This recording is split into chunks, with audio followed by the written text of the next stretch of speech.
most people their brains are so wired externally. When you close your eyes, lay on the floor, and you breathe in a hypnotic pattern, a lot of sensations start to bubble up, they start to amplify, and then people want to label them as wrong, or I'm hyperventilating, or I'm dying. And it's like, no, you're actually coming alive, and you're starting to feel those sensations because you're expressing them, maybe sometimes your entire life. So because you did ayahuasca, it gives you a gauge, like a measuring stick for those sensations. And so you feel safer and comfortable to continue with the experience.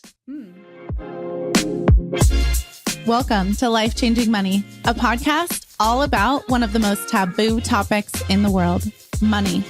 I'm your host, Barbara Strehans, and we're going behind the scenes on business owners' journeys to money, success, and wealth. Let's get started. Hello and welcome to another episode of Life Changing Money. I am so excited because we have the healing couple here today. So hello and welcome. Thank you. Thank you so much. We're so excited. Tell us how you became the healing couple. Yes. Well, I'll say, so I'm a naturopathic physician, board certified, and she's a yoga teacher and trained in psychology. And so, when you're having those late night chats, well, actually a relationship started. I was living in Scottsdale, Jessica was living in California. And so we did long distance for about 9 months, back and forth. And so we'd have a lot of late night chats, conversations, we fall asleep on the phone. And we both just realized, hey, I know a lot, you know a lot. We should come together and do a workshop. That's really how it started, was just doing a workshop in some tiny little cafe in San Diego, California. And afterwards, people were like, oh my God, changed my life. And we're like, really? Oh, okay, amazing. They're like, when's your next one? We're like, we had no operations. So we're like, here's a blank sheet of paper and a clipboard. Could we put your name down with an email and we'll get back to you? That's literally how it started. Wow. Yeah. How did you meet long distance? We met through my cousin. So my uncle used to own a commercial construction company in the Phoenix area. And my cousin worked for him as well. And so he did the build out on Cory's medical clinic in Scottsdale. Oh. So he got to know my extended family pretty well. And my cousin, became friends with him. And she started having conversations with me. And I feel like you like this Dr. Cory guy. He's also from the Midwest. You guys are super crunchy. She called us carrot eaters. She's like, you guys are just both into health and wellness. I feel like you guys are hit it off. In the very least, you guys would be great friends. So I was like, okay. I just moved to San Diego, and I was very much in the mentality of I just moved to a brand new city. I don't know anybody. I want to kind of just start with a blank slate. I'm like, do I really want to be, meeting this guy and getting to this guy that's in Scottsdale? Because if I really like him, how's that going to work? And San Diego's my dream place. I landed my dream spot. But she invited me out for Thanksgiving, and that's where she set up it was very casual, right? It was a group dinner he'll be there so you can kind of feel it out, and he burn out. It's very Nobody Wants This. Have you seen the Netflix episode? No. Oh, okay. So there's a scene where they're setting up their friends, and it's a group dinner situation. Although that went terribly, but obviously this did not go terribly. Yeah. Now we're here. That was in 2016. So we are here now, 9 years later, and we got to get married. So Congratulations. Thank you. But you're both from the Midwest. Yes. So how did you end up in Scottsdale? Medical school. Oh, okay. Yeah. So my mom got unfortunately really sick, kind of in her 30s, and they didn't know what it was. It was chronic, fatigue syndrome, fibromyalgia. She got misdiagnosed with cancer at some point. And so I was in this dynamic, and this is, decades ago, being this kid, watching my mom, who's my superhero. She used to run, marathons. She was a NICU nurse. She took care of little babies. Aww. And so she would work night shifts and then run marathons during the day, and sometimes use me and my brother as weights. We'd grab her arms, push presses. We'd sit on her back. She'd do push-ups. Aww. And so she was my superhero. And so I saw her slowly dwindle. And I remember thinking, the more doctors she sees, the sicker she gets. And for me, I was I'm an investigator at heart. And so I was, the internet was just kind of coming around. And so I was an internet sleuth who was able to find her a chiropractor that knew just enough functional medicine to kind of get her gears going and get her better. And a big reason why I went to naturopathic medical school down here in Arizona is because I knew the conventional method didn't get my mom better. So I needed to continue to keep helping her. That was part of my journey. Yeah. I love that you're like the physical way to get you better, and you're like with the yoga, like the spiritual, mental ways to make people better. And that's what we're really about, is combining. And now together as a healing couple, that's why we are so passionate about helping, especially entrepreneurs and business owners who are holding so much. And then oftentimes they can affect us physically over time, be able to address the physical, but then also the mental emotional, because a lot of it is that too. That's what we've seen for a lot of people. And then for me, even on a very personal level, I was experiencing that. I started having grand mal seizures back in 2009. Then I got diagnosed with epilepsy in 2010. Wow. And yes, it was physical response with the seizures, but mentally, emotionally, it was due to stress. Mm-hmm. It was due to anxiety. It was due to a lot of things I was dealing with in my childhood that I actually wasn't dealing with, that was completely repressed. And my body had no other way to respond other than like literally convulsing to get me to wake up. And that's the case for most physical conditions. So we see with entrepreneurs is that they're just holding so much and they just keep going and keep going and keep going. And it's like, let's look at all 3 levels so that you can be able to feel good and be able to keep showing up for your mission and the business that you created and the freedom that you wanted in the first place. Yeah. I think you really downplay your grand mal seizures, and maybe for your audience, like it's the worst kind of seizure. She was 1 seizure away from losing her license, driver license, 1 seizure away from possibly dying. Wow. And so for you to be, seizure free, gosh, it's been. Yeah, sometimes I forget to mention that part. So many years. Yeah. Seizure free, medication free. For both of those for 5 years. Wow. Right. Yeah. Which my neurologist, if they heard this right now, would laugh and think that was a total joke. Well, the first time I heard this quote, I'm sure a lot of people say it, but one of my good friends, Dr. Brett Jones, maybe you know him, but he always says like disease is just dis-ease. And so like, what was your first step to healing? Well, what was interesting is that this was at a time where I was still living in the Midwest. I was in college at the time, and everyone else around me was doing the same thing. Everyone else was like late nights, partying, studying, just grinding. And it was just like nonstop. So I honestly didn't think too much of it. I was like, oh, okay, I guess I have seizures now. And my doctor, the only answer they have is, pharmaceutical drug. They said, just take this 2 times a day and you're on your merry way. And so I didn't change anything for a while. Mm-hmm. And then in 2011, breathwork found me. And I felt like a fog had lifted. I'll never forget going to the grocery store that I'd always that I always went to every single week, multiple times a week on campus. And for me, I'm not much of a cook. Cory knows that. And he knows what he's marrying. He knows what he's marrying. I'm not much of a cook. And so grocery shopping, I'm just like, oh, it's just this thing I have to do. And this time was different when I went to the grocery store after I'd experienced breathwork. I walked in and it was like the automatic doors of the grocery store open, and it was like the gates of heaven, like open up. It was like, oh, and I walk in and everything just looked so clear. And I'm like walking down the aisles and like looking at all the food, and I was like practically skipping down the aisles. And I was with a friend and she was like, what are you on right now? Like, are you okay? And I just had the biggest smile on my face, and everything was just crystal clear. And it was just amazing. And I'm like, wait a minute, this is the same grocery store I've always been in. Why this experience? Everything's the same, but I was different. And I was looking at the world and my life in a completely different way. I was like, this is how I want to live. I didn't realize I could feel this good. That woke me up to that there could be something more.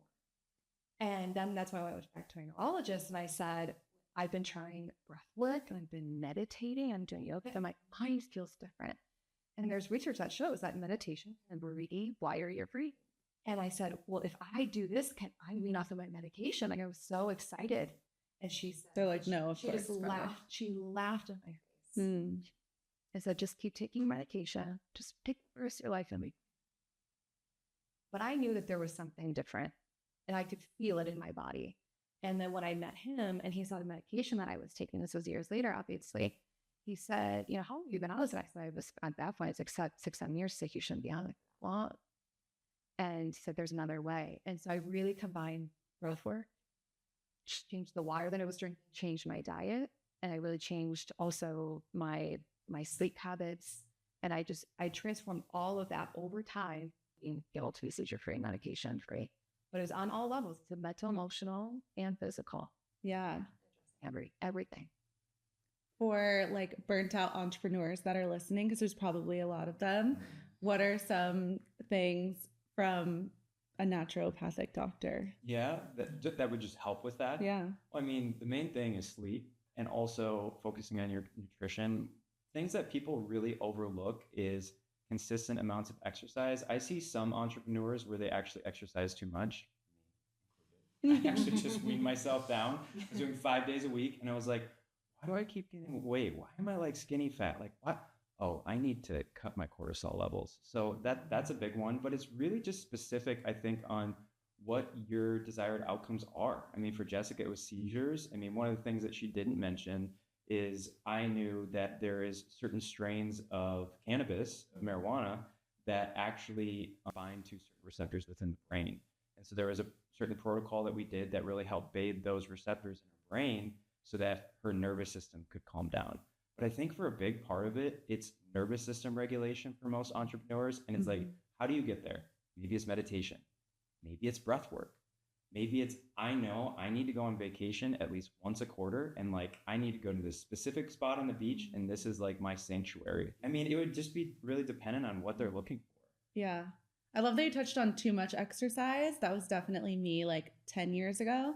I was competing in CrossFit and I was on a team. And so I felt like the team dynamic was great, but it was also like, who can work out the most? And like, you know, and so like 3 hours a day of just lifting weights turned into crazy adrenal fatigue eventually. And I was like, and a crazy back injury. And I was like, I never want to touch weights again.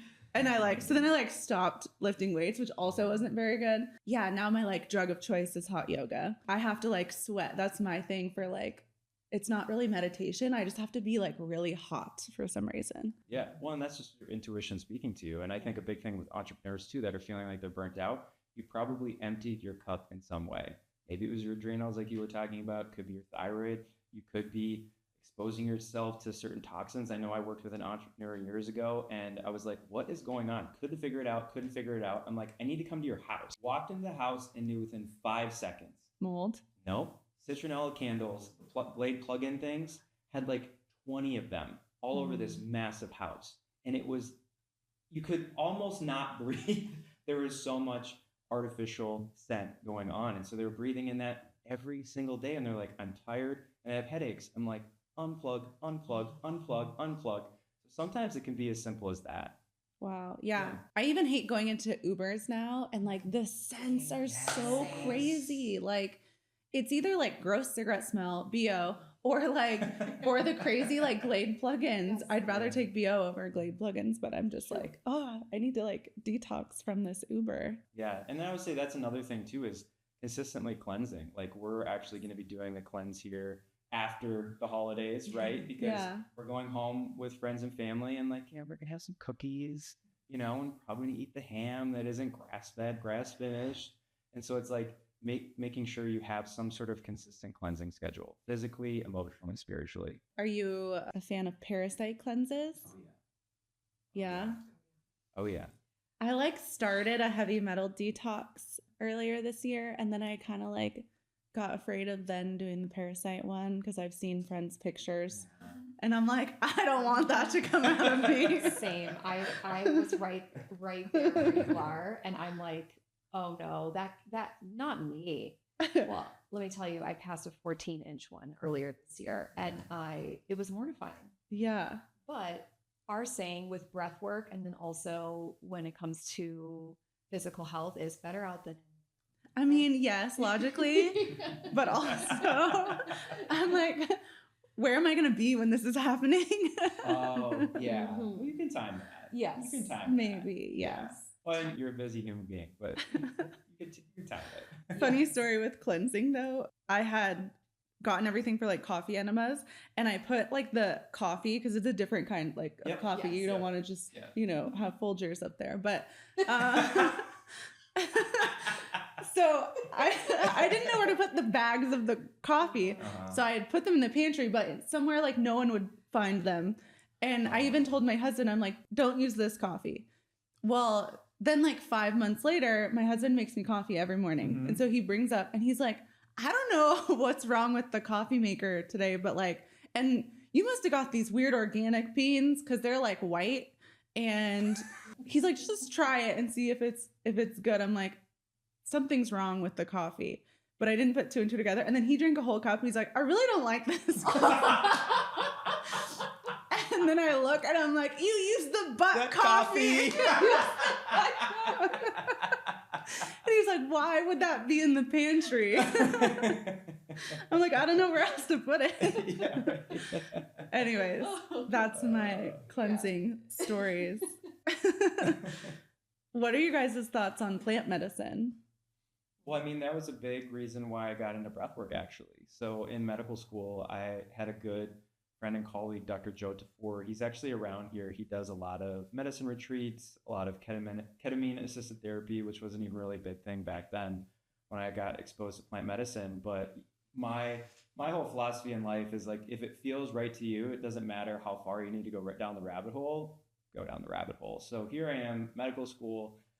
You know, I drank a little bit, maybe a little bit of pot here and there, but I had never really done anything. And so I went down to the Amazon and did an extended 1 month experience with ayahuasca, with like traditional plant medicine shamans, and like went deep. And so after then, I felt like so transformed in my life, my business, like so many things had happened.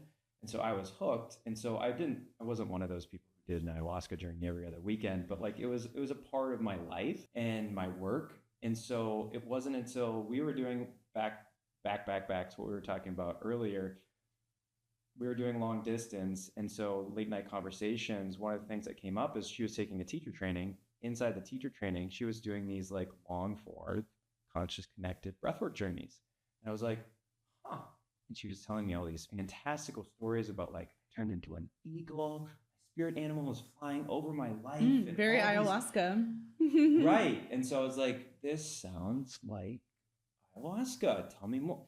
Did they give you anything? Did they slip some, I'm like, what is going on? Because my medical brain is like trying to figure out what's the biochemistry with this. And so I got so intrigued. She said, hey, there's this teacher training I want to do. I was like, sign me up. I'm in. Let's go. So we go to this, it's like California style. It's like a little hut, and we're like, doing breath work in the hut. Yurt. It was a cute yurt. It was a yurt. It was a vibe. Yeah, it was a vibe. Glamping. Exactly. And so lay down and I give it my all, Barbara, and I pop up like deer in headlights. Like, what just happened? Mm-hmm. That felt like plant medicine without the plant medicine. So then from then I was hooked. I was like, I got to figure this out. I got to share this with more people.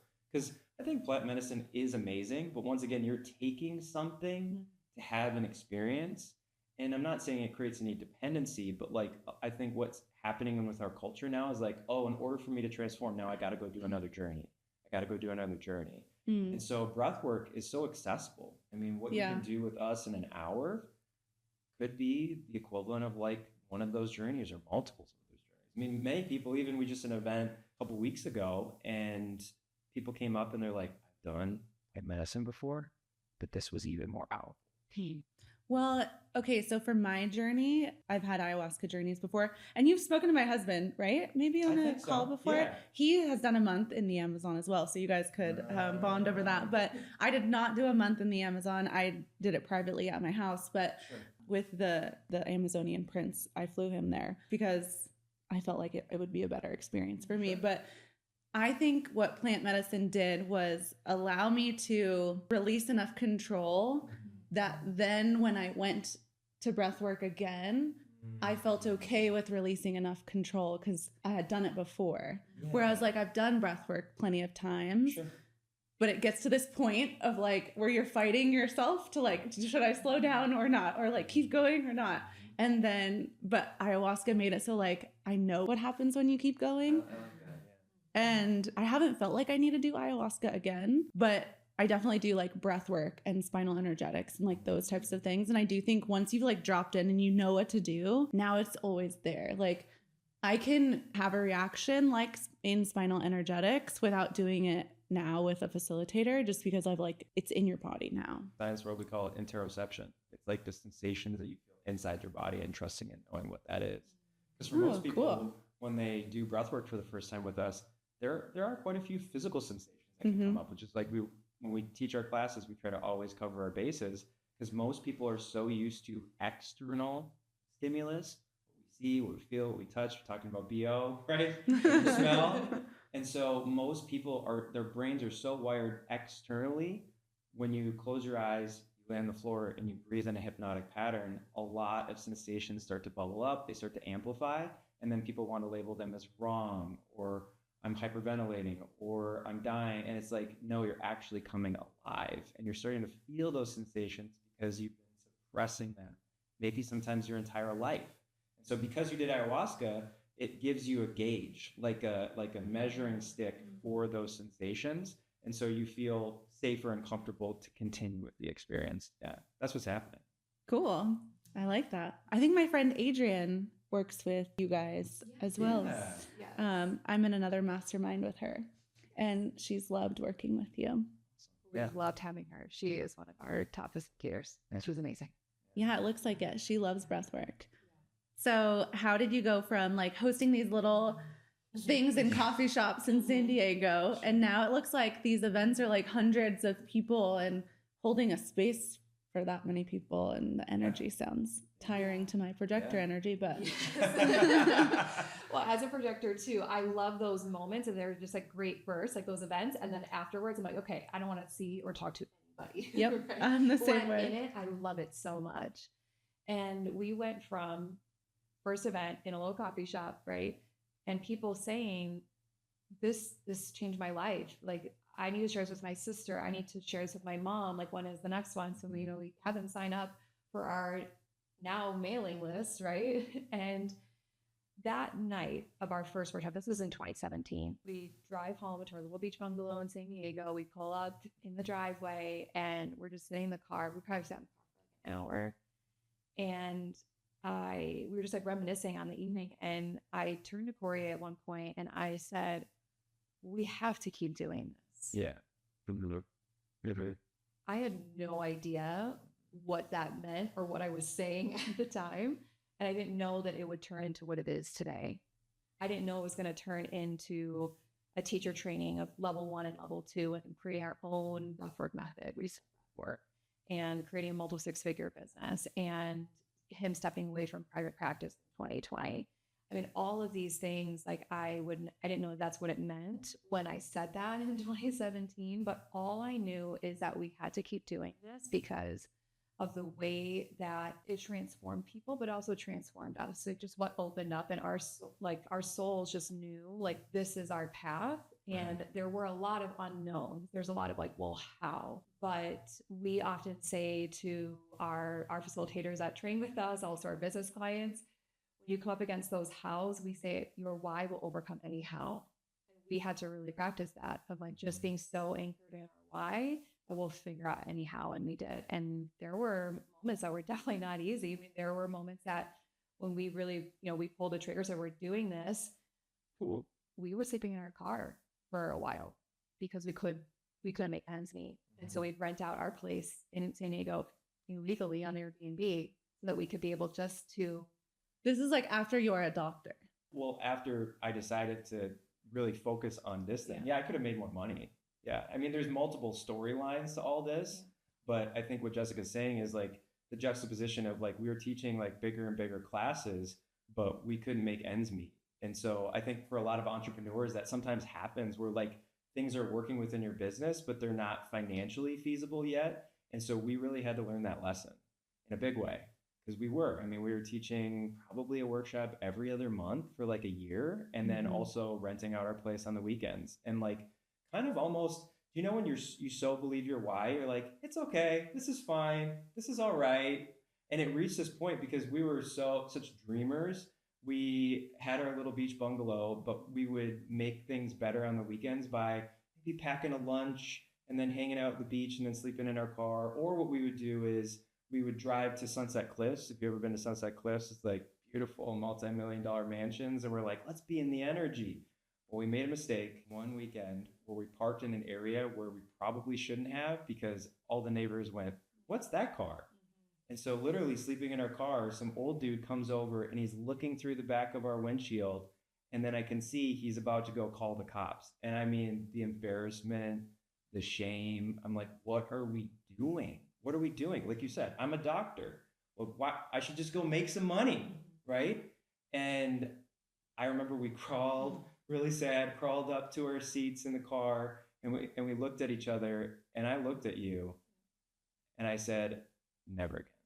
Drew a line in the sand. And all of it was great and dandy until that moment, and that's when we really decided things got to change. Was it a pricing structure? Something I've found over like 15 years of doing accounting is like, I am not sure why this is, but so many healers in the world don't feel like they can charge their worth, even though what they're doing is literally changing people's lives.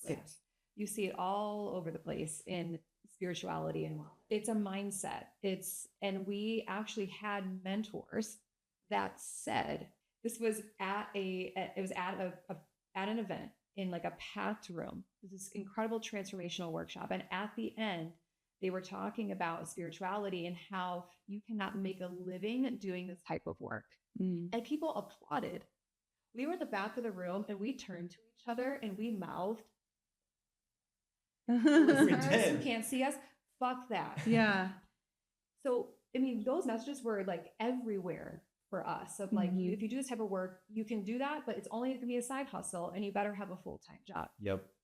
And we decided that moment when we heard that, we said, well, we don't have a ton of examples, but we are going to find a way to do this and do it full-time. And it's deserving. Yes. Yeah. 1,000%. There's a lot of stuff around worth. That's what you're talking about. Yeah. Worth. Actually knowing you're worth it. So what is Reset Breathwork? Reset Breathwork is a conscious connected breathing practice. There's a number of them out there. There's transformational breath. There's rebirthing breathwork. Reset Breathwork, it's conscious connected. So you're breathing in a circular pattern the entire time. So you're basically getting into a hypnotic state as you're doing this type of practice. And we combine with Reset Breathwork the power of affirmations. So we're bringing in the mind, right? So we're giving food for the mind. We are also combining visualizations. So our brain does not know the difference when we close our eyes between what's real and what's imagined. So we can guide you through imagery as you are breathing and shifting into a peak emotional state. Your body does not realize that it's not actually real in your physical reality yet, that you don't have $1 million or whatever it is, the relationship of your dreams. You actually feel that it's real. People open their eyes, they're like, wait, that actually happened. And now you're sort of going to manifest it in your Physical reality. Right? Yeah.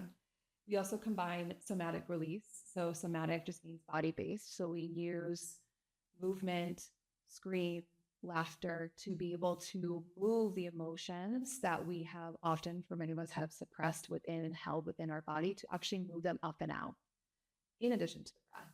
And the last thing is that we use very specific music sequencing to bring people to a peak emotional state. So it's like you're climbing a mountain. So we build every single song. We build and we stretch the nervous system. It's crazy how much music affects things. I remember in ayahuasca as well, like when they would play, it was all live music, and they would just, when they could tell someone was like going through something, just switching like the beat to like move you through, or if it was too much to like back off.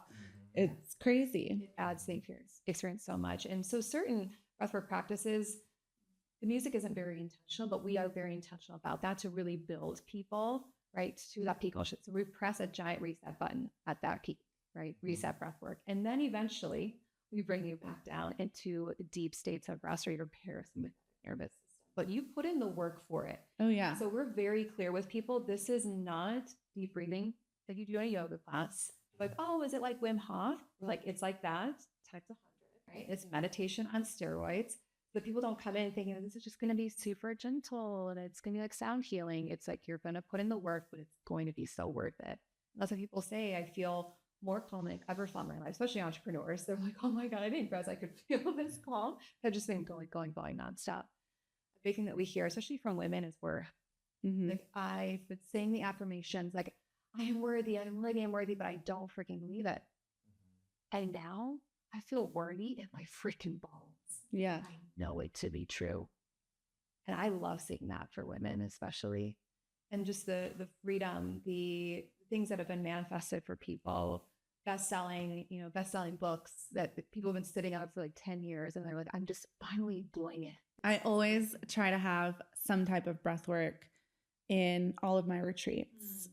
And the business owners never really know that ahead of time, because people see me online and they're just like, oh, very strategic and like finances and taxes. And I'm like, actually, I'm going to fuck you up. Because if I was like, we're going to get into our fields and be really woo-woo, like the people that were meant to be there, like wouldn't be there. I'm like, I want the logical brains and show them what can like happen. And so our mastermind members are in for a treat in February when you guys will both be there to change their lives. So we are so excited for that. You guys live together now, I'm assuming. You're not long distance. Yes. So you Many live years. You live together, you work together, you breathe together. Yes. How is the dynamic at home working together? It's amazing. I wouldn't have it any other way. And I am always very upfront with people who see us and they say, I want to do that with my partner. Maybe it's not anything in the healing space, but they just want to go into business with their partner. And I say, I love that for you, and make sure that everything's out on the table for you to do that. Because people think that it's just really cute and like, oh, I want to create like these really cute reels that pop off and all that. And I'm like, you've got to have a deeper why than doing it for Instagram reels. Because we've seen people that have done it that way, and then it's for those reasons, and then it lasts like maybe 3 months. They're like, we're at each other's throats. So for us, we have to consistently anchor into our why. Like, why are we doing this? Because there's days that are really hard, and we're like, oh my gosh, like it would be easier to like do our separate things, but we know that we're better together. So we've got to. A big thing for me that was a big breakthrough was when it came to any type of conflict, disagreement. Before, I was fighting against him. We were not on the same team. I was like, you're on this team, I'm on this team, and we are going at it.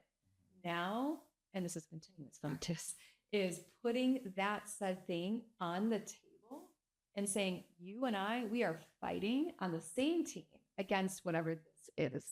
We've got to look at this together instead of putting it in the middle of us. So that was really big. And I'd love for you to speak on all of this too, as far as what your experience has been. But the last thing I'll say is, because we live together, we're doing this together, we are breathing together, and lots of other things too. The amount of time that we're spending together, we could so easily just be so enmeshed unhealthily, right? Like we can just be sharing everything at all times. And that's what we were doing very early on in our business, because we were so excited. Yeah. It's just like anything that like email came through, I'm like, oh my gosh. And then I'm like, I'm going to him, and it's just nonstop, and then I'm interrupting him. And so we're just so intertwined that we had to really block off time in our calendar and be really mindful of each other's energy, especially as projectors, right? We've got to be so mindful of that. And knowing human design is actually very powerful. So him knowing like he's a generator, I'm a projector, he's like found this energy. I'm like, hold on, I need space. So we are very intentional about the time that we spend, and to just do together. We have our power down sessions at the end of every day. So it's like 30 minutes of power down. So I know during the day, if I want to share something with him, it's like, is this really urgent? And if not, I'm going to wait until power down at 7 p.m. to come together with him on this. So our weekly check-ins are everything. So it's having those set times so that it's not like we are now just becoming like one human being and we don't know who we are individually. But I'm curious what you. Oh, it's structure. Structure all day. I mean, if you really want to do this thing, sign on the dotted line, baby. I mean, create a contract. We have contracts with each other. So it's like, this is my roles and responsibilities. This is your roles and responsibilities. And I also think too, getting really practical, there is something very powerful about being in a relationship and coming together in business, but you've got to get real with what you're good at, what you're not good at, and does that actually match? Because if me and Jessica are both good at all the same things, I'd say this is probably not going to work out. We tend to complement each other in a lot of ways. I've run multiple businesses, including clinics. She hasn't done that. She has a social media marketing background where she worked with some really big players. So she understands the behind the scenes of all sorts of things. And so just in a nutshell, right then and there, it's like, oh, we are pretty compatible in this area. I can really work on those things. You can really work on those things. And then also having, like you said, separate spaces. We have separate offices. Yeah. Like, oh, that's key for us as well. Yeah. because I remember when we started out, we had like a long table. We bought off somebody from Coronado Island for like $100, and we sat shoulder to shoulder. I mean, every 10 minutes, what are you doing? I'm like, I'm taking a break. All right. Is it okay? Why are you looking at that? Because I want to, okay? No, mine is like, I can't even hear my husband on a phone call because I'm like critiquing it. And I'm like, I wouldn't say it that way. What is it? I don't.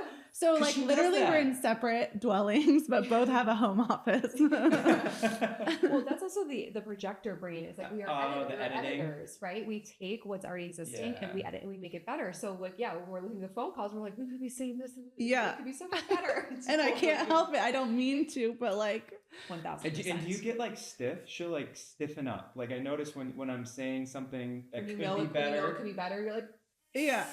It's because we're resisting the urge to like invitation. Yeah. Invitation. But I mean, I know we've talked a lot about human design, but it's really cool to see if you've put your charts on top of each other, if your channels close each other's out is really cool to see as well. So like in mine, a channel will be like half filled. And then if I put my husband's on, his other half is there and I fill his with my half. It's like really cool. So try that. Maybe ask ChatGPT or something. So what are some of your upcoming goals with the business or with your relationship?